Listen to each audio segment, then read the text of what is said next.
Think of a military parade where a mass of soldiers arrayed in identical uniforms with each individual appearing the mirror image of the one next to them. The unit advances, feet and arms moving in unison, with each individual merging into the whole collective entity. Here, we see ritual movements and group solidarity fully on display. In his book, Keeping Together in Time, Dance and Drill in Human History, world historian William H. McNeill recounted his own experience serving in the U.S. military during the Second World War.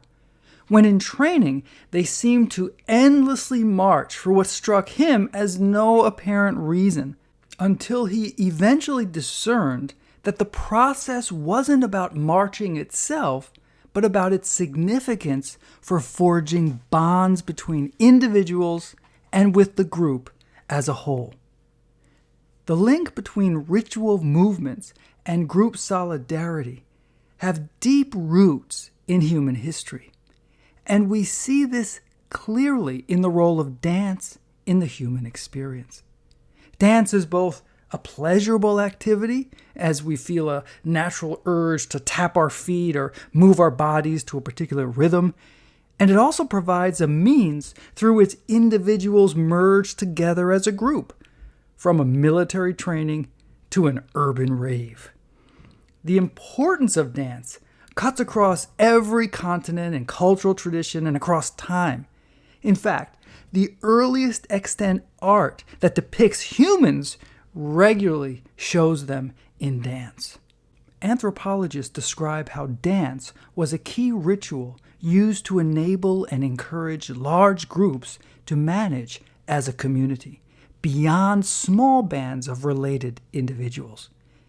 In his Grooming, Gossip, and the Evolution of Language, Robin Dunbar speculates that speech, including gossip, served to hold individuals accountable to community standards, lest they earn a bad reputation, but also that dance was arguably more important because it had an emotional dimension. Individuals submit to the music, to the drum or chanting, and physically form community through synchronous movements, and through this, factional differences or petty rivalries can be channeled into less violent competition on the dance floor, or they might be forgotten entirely.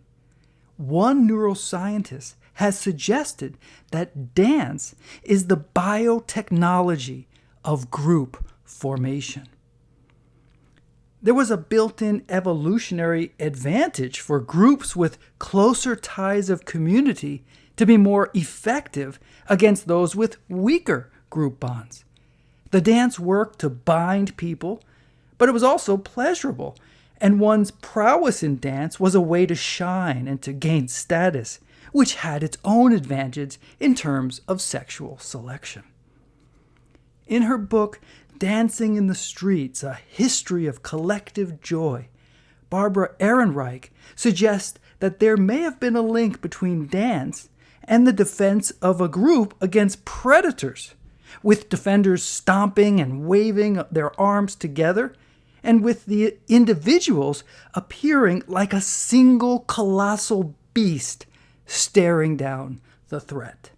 And ritual dance could have then been used to evoke that experience, to serve as a commemorative ritual of past hunting outings and community reinforcing ceremonies, and even ceremonies for positive results ahead. The link between dancing and hunting may have become less apparent with the development of urbanization and early civilizations, but the link between dancing and its power to transcend the self remains.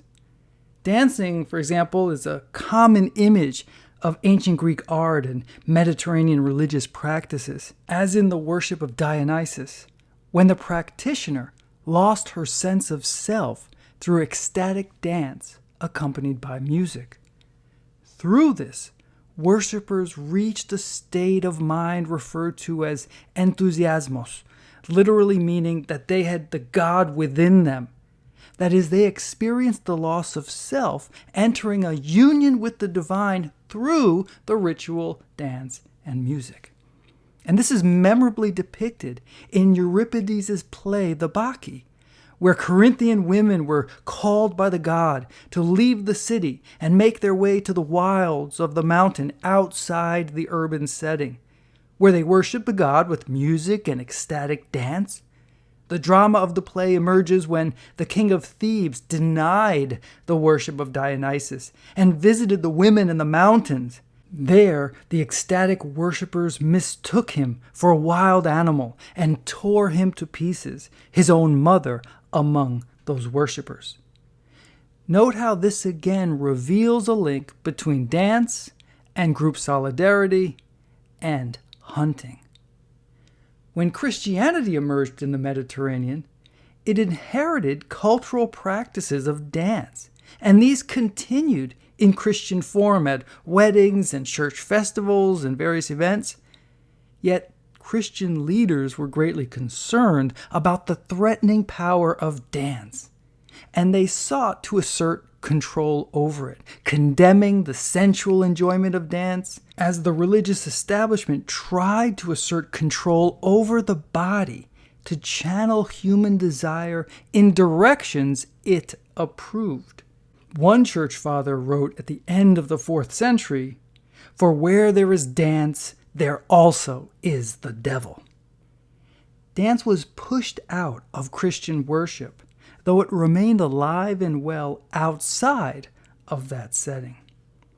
Expanding the lens more widely, we find in the Analects of Confucius a concern for getting rituals right. That is, ensuring that they are practiced as originally designed.